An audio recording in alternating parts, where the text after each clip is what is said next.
34º Congreso Nacional de Medicina General y Social. Germán Enrique Reyes Forero.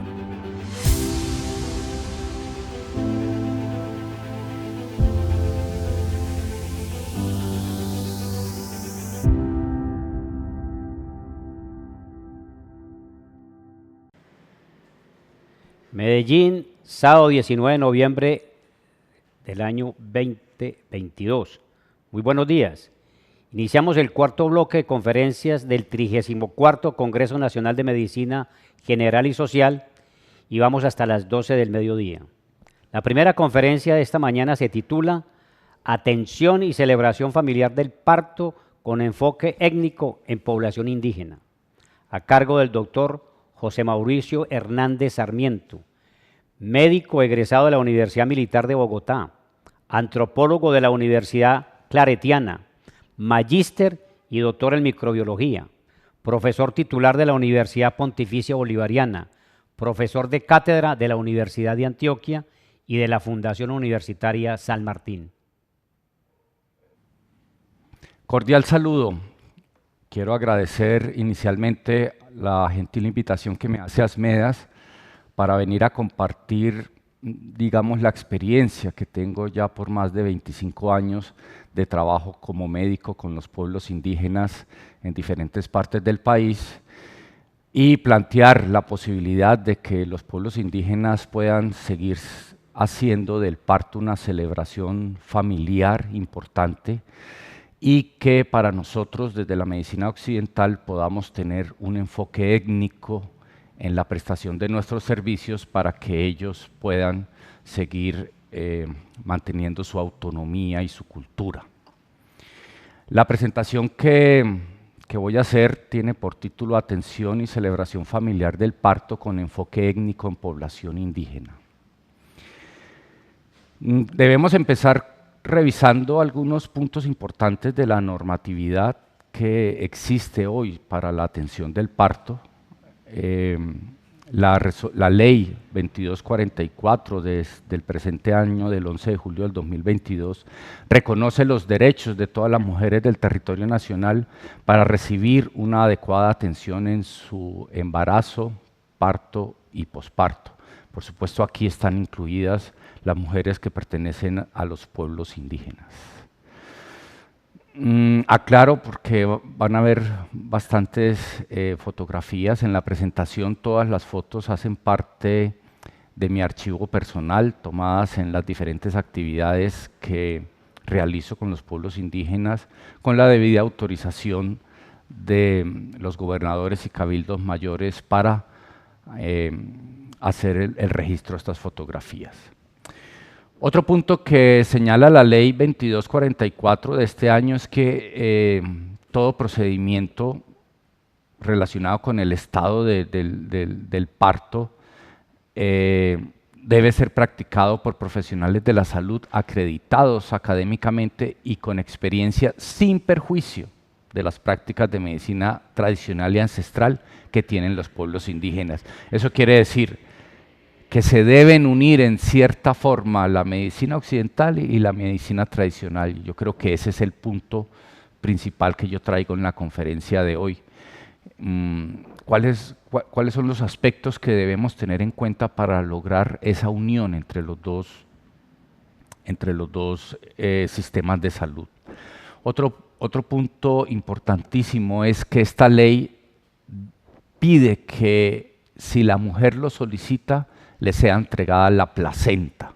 ¿Sí? ¿Por qué la placenta? Porque muchos pueblos indígenas tienen prácticas culturales relacionadas a la placenta. Algunos la necesitan para ser enterrada en la casa y mantener ese vínculo con ese hijo. Otras la colocan, la llevan a la selva, la ponen en un árbol, otros lo dejan expuesta, otras la entierran en un sitio donde quieren que esa parte del territorio tenga una relación con su hijo. Entonces, la placenta para los pueblos indígenas es algo importante y aplaudo que en esta ley se haya tomado en cuenta ese factor.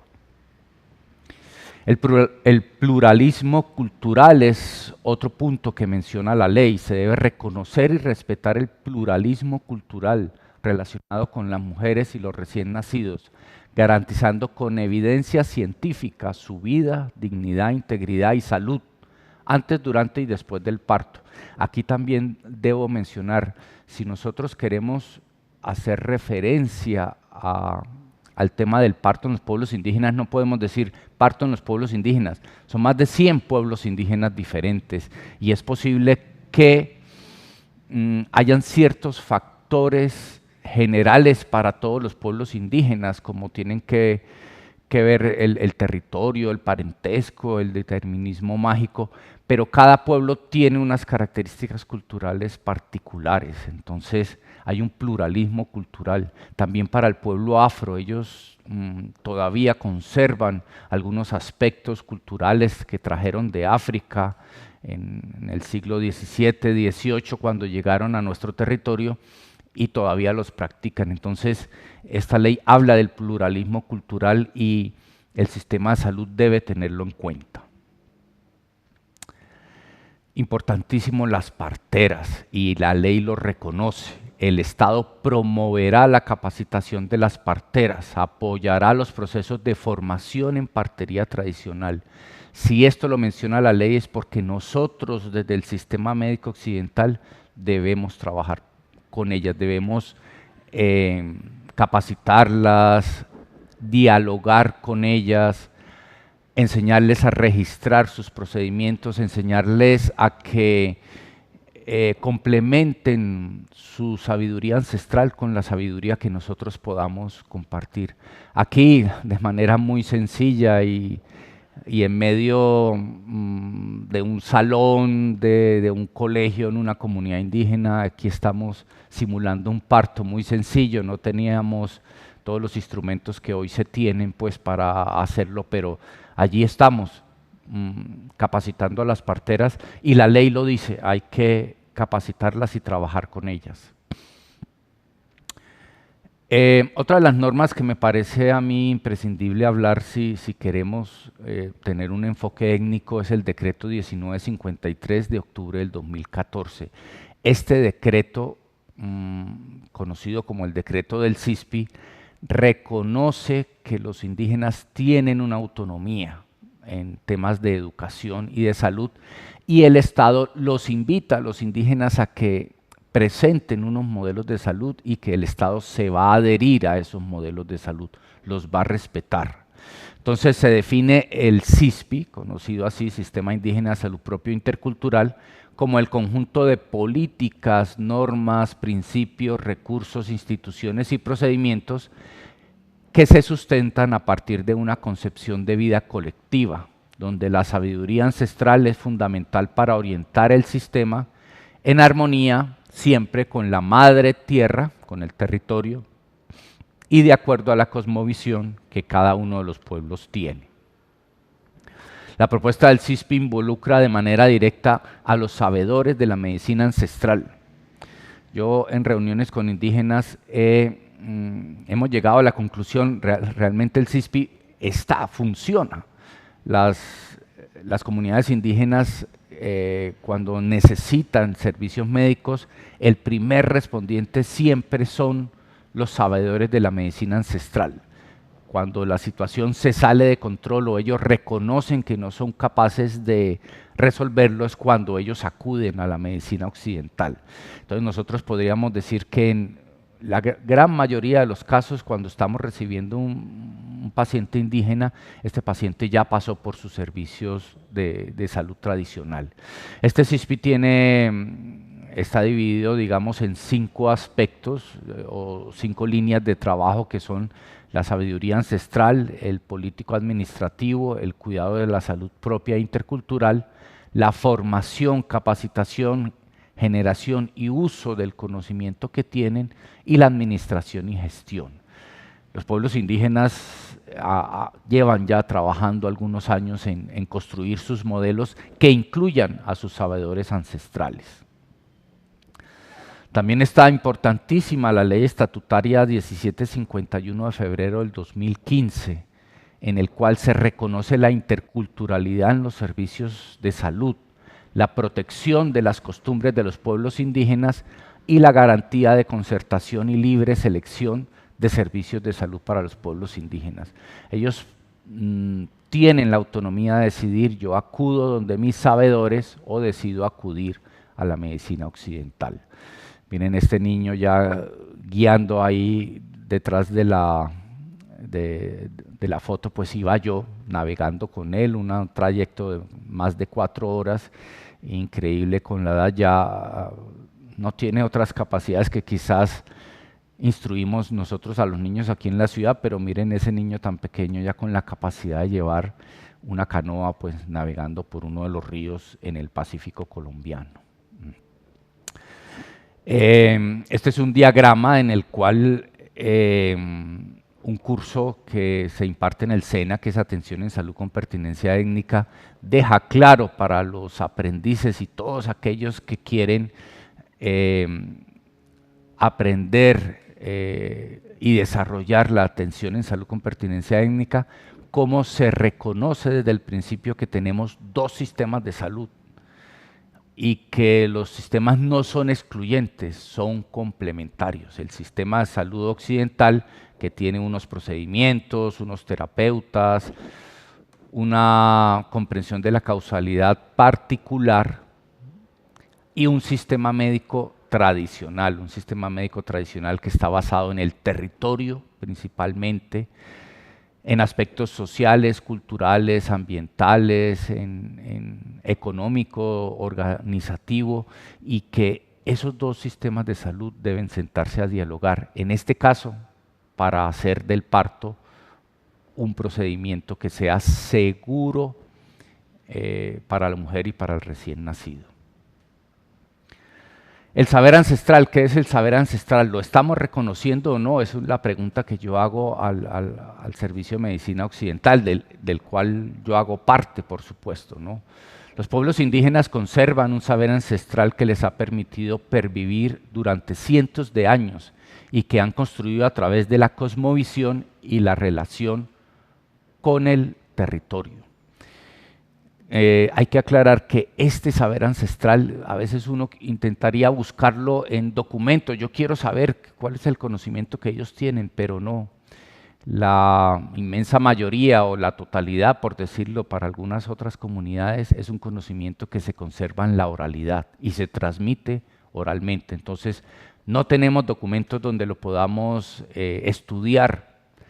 Si queremos saber cuál es ese conocimiento que ellos tienen sobre el parto, en este caso particular debemos ir a sus tambos, a sus tearates, a sus comunidades y conocerlo de primera mano.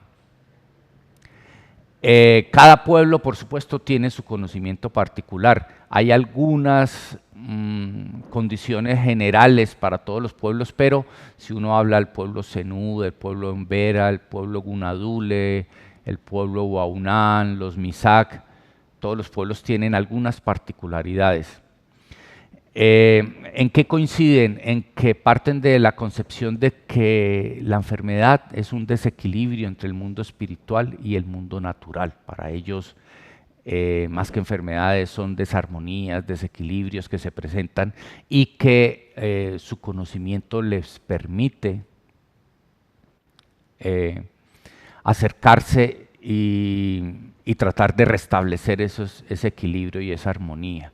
Aquí me encuentro dialogando con un sabedor ancestral en una comunidad también del Pacífico, conociendo de primera mano de él, porque no tengo dónde estudiarlo. Si yo quiero saber cuáles son las prácticas indígenas, tengo que sentarme con ellos, a hablar y conocerlo, ¿cierto?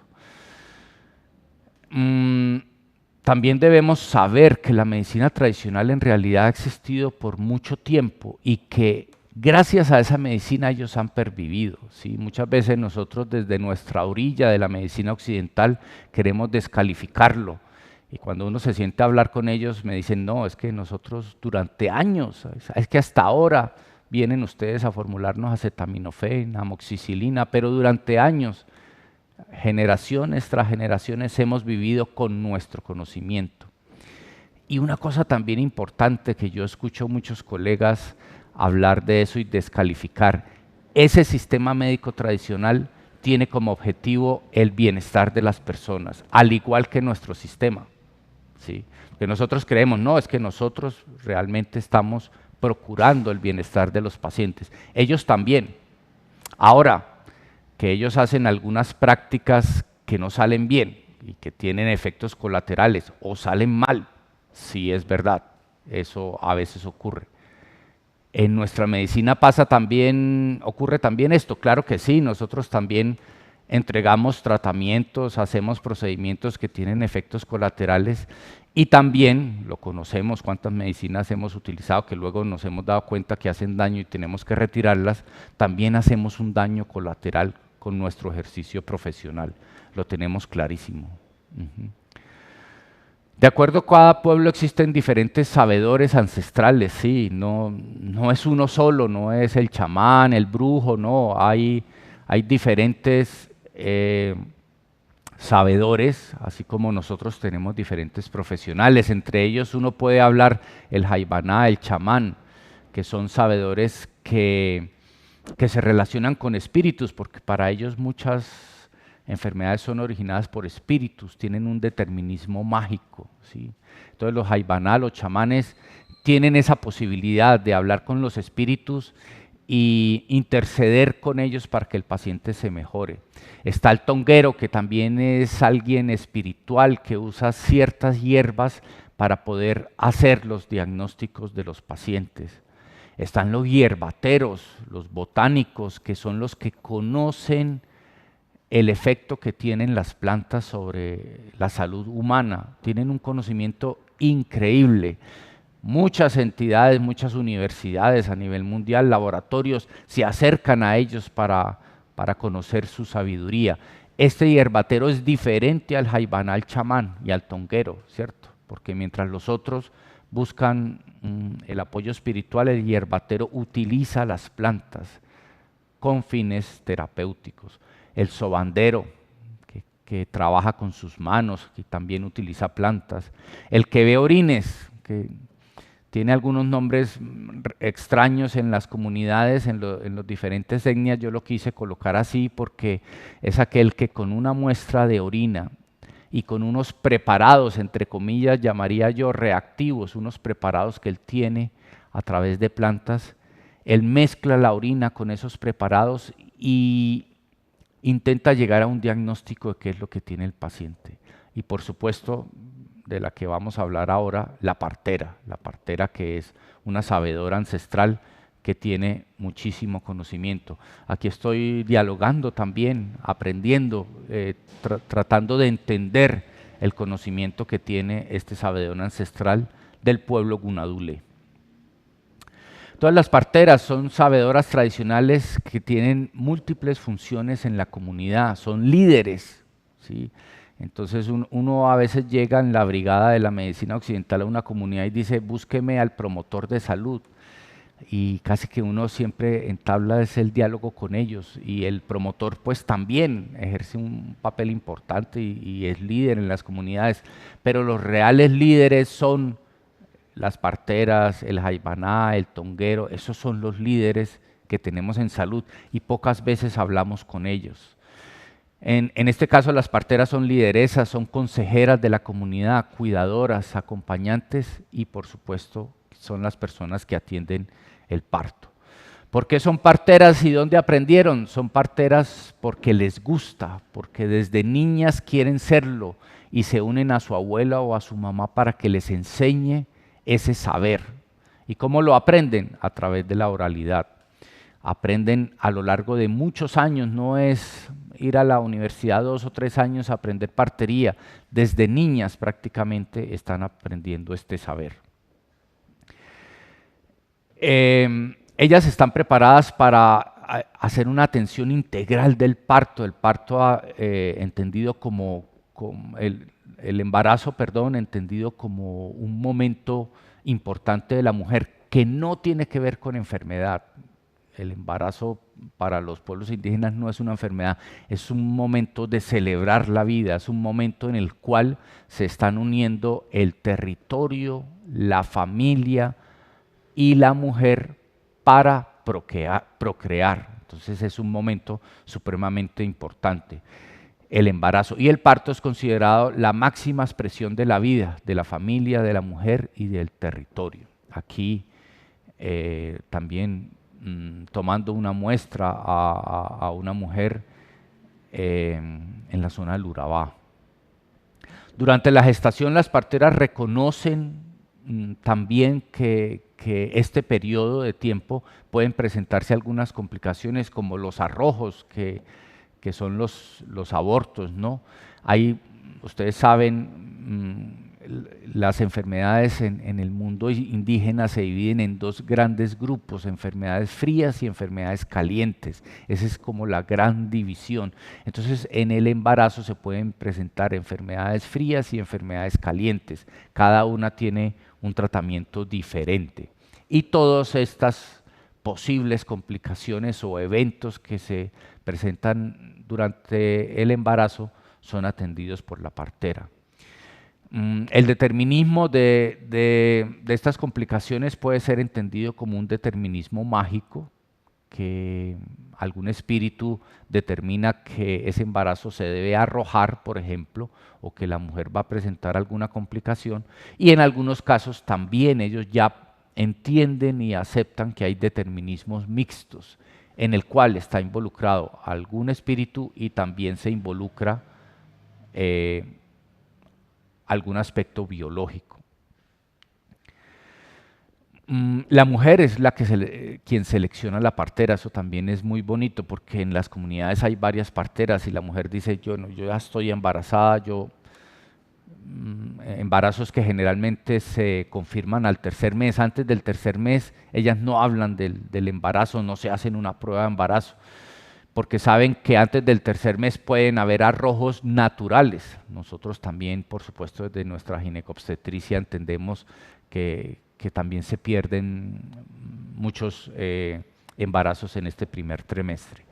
La mujer entonces selecciona quién va a ser la persona que la va a acompañar en su embarazo, en su parto y en su posparto.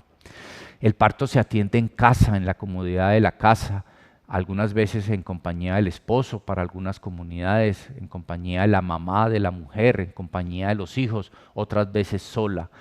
Hay aspectos importantes, no me voy a detener mucho en ellos, pero la mujer está vestida porque está preparada, es algo normal, no se tienen que desvestir. Yo he estado en partos donde la mujer está pues con su paruma, ¿sí? Es el caso de la paruma, y con ella pues se atiende su parto. Adquieren diferentes posiciones, siempre le dicen a uno, no, es que la mujer indígena pare de pie, ¿no? Hay unas que se acuestan, otras que están acurrucadas, otras que lo hacen a la orilla del río. Recuerden, son más de 100 diferentes etnias en el país, entonces uno no puede llegar a generalizar. El expulsivo, yo lo he visto en diferentes comunidades, de pie, acostadas, de cúbito, pues, a la orilla del río, paradas, sentada en una hamaca. Hay unas etnias que lo hacen desde una hamaca. La mujer partera también sigue cuidando a la mujer en el posparto. Bueno, yo siempre me he referido a la mujer partera, pero en algunos pueblos hay hombres parteros. No son muy frecuentes, pero los hay. Hay recomendaciones estrictas para la alimentación, la actividad física, y generalmente después de las 6 semanas del parto la mujer se reincorpora totalmente a las actividades familiares y de la comunidad. O sea que ellos tienen en promedio 6 semanas después del parto para que la mujer poco a poco y con recomendaciones de actividad física y de alimentación se vaya reincorporando. El recién nacido, por supuesto, también es atendido por la mujer partera. Ya para ir cerrando, pues tenemos que llegar a cuál es el punto, ¿no? ¿Cuál es el punto para nosotros en verdad lograr que el parto sea atendido de una mejor manera, para que se complementen los dos sistemas y para que lleguemos al punto crucial que yo creo que va esta charla y es disminuir la morbi-mortalidad perinatal, ¿no? Entonces debemos conectar, complementar el saber ancestral con el conocimiento occidental. Para mí ese es el punto. ¿Y cómo lo hacemos? Necesariamente, primero, reconociendo que ellos tienen un sistema de salud con saberes ancestrales. Y segundo, estableciendo un diálogo intercultural y respetuoso. ¿Cómo construimos ese diálogo? Debemos construir competencias culturales. El personal de salud que trabaje con pueblos indígenas debe tener competencias culturales, saber con qué pueblos indígenas está interactuando. Debemos tener una ética intercultural, una pertinencia cultural en nuestra institución, una conciencia cultural y por supuesto tenemos que ser muy inclusivos, respetando el otro. Como conclusiones, me permito leer las siguientes, como les digo, más que unos lineamientos, pues son los puntos a los que he llegado después de compartir viajes y trabajo con comunidades indígenas, tanto en el país como fuera del país, entender su conocimiento ancestral, el respeto que debo tener por la autonomía, pero también cómo se debe establecer un diálogo que complemente los dos sistemas. Toda intervención de salud con los pueblos indígenas debe tener un enfoque diferencial étnico, debe estar basada en el respeto a su cultura y autonomía y debe dirigirse hacia la complementariedad del conocimiento entre los saberes ancestral y moderno. He utilizado mucho la palabra complementariedad porque aquí no es que mi sistema es el que vale, su sistema es el que no vale, no vamos a descalificar, sino a complementar los dos sistemas. El sistema de salud debe reconocer el rol principal de las parteras en la salud sexual y reproductiva de los pueblos indígenas. Debemos trabajar con ellas si es que queremos mejorar y disminuir las tasas de morbimortalidad perinatal. Se deben crear mecanismos para que ellas puedan reportar y generar alertas en su trabajo como parteras. Aquí les quería presentar brevemente el manejo de la OSOJAI, es la tuberculosis. Aquí estoy viendo un paciente con tuberculosis, también he trabajado mucho ese tema. Para ellos la tuberculosis, haciendo un pequeño paréntesis, es un espíritu maligno que está en la selva e ingresa al cuerpo de algunas personas que ingresan a la selva y se comportan mal en la selva, en el territorio. Entonces, si es un espíritu, ellos no entienden por qué un paciente con tuberculosis debe tomar medicamentos. Entonces, lo que nosotros hacemos es complementar ese conocimiento y decirle, ok, si usted considera que ese paciente con tuberculosis, o en su lengua, en este caso para los Embera, o OSOJAI, tiene un espíritu, haga el ejercicio para que el espíritu salga. Pero nosotros también debemos dar un medicamento porque en esa enfermedad hay una bacteria, hay un determinismo biológico y ellos abren las puertas, se abren al diálogo y aceptan tomar el medicamento. Pero si yo hoy les digo lo que ustedes están haciendo está errado, ustedes no saben, es lo que yo digo, pues seguramente ellos van a decir, no, nos vamos a hacer nuestro tratamiento. Desde la orilla de la medicina occidental donde me encuentro, y con una visión antropológica que he venido construyendo a lo largo del tiempo, considero viable el diálogo, la concertación y la complementación entre los sistemas médicos en procura de un buen y mejor vivir. Hoy creo que donde más ha faltado voluntad para el diálogo es justo en la orilla de la medicina occidental. Sí, yo lo reconozco. Yo nunca he visto que cierran las puertas. He hablado con chamanes, con mamos, con todos los sabedores ancestrales y hasta el día de hoy ninguno me ha cerrado la puerta, pero sí he visto muchos colegas en medicina occidental con la puerta cerrada. Debemos trabajar en la construcción de un modelo de salud indígena que optimice los recursos del sistema en el bienestar, priorice el equilibrio con la naturaleza, el saber ancestral, la armonía del espíritu, la sana convivencia en comunidad y un buen vivir para los pueblos indígenas de Colombia. Es posible disminuir la mortalidad perinatal en los pueblos indígenas, pero hay que ir a las comunidades, hay que llegar caminando, en bote, en avión, por tierra, hay que ir y hablar con ellos. No podemos desde aquí, desde el escritorio, decir cómo voy a trabajar con los indígenas y dar órdenes para ellos. No, hay que ir a las comunidades. Los pueblos indígenas y sus sabedores tienen interés en mejorar su sistema de salud y las puertas están abiertas. Aquí cierro con esta diapositiva que les presenta esta foto que para mí es hermosa. Y pues yo soy padre de 2 hijos, José Mario y María José. Nosotros desde nuestra perspectiva, cuando empieza a llover decimos, no, hay que guardarse, hay que resguardarse, ¿no? Esa es nuestra cultura, no mojarse porque nos podemos enfermar. En los pueblos indígenas empieza a llover y es la alegría, ¿no? Hay que salir, hay que mojarse, hay que jugar, así como aquí ven, empezó a llover, yo vi minutos antes de que apareciera la lluvia, los niños estaban en sus casas, empezó a llover y todo el mundo salió a jugar, a divertirse, a disfrutar la lluvia. Muchas gracias, hasta una próxima oportunidad.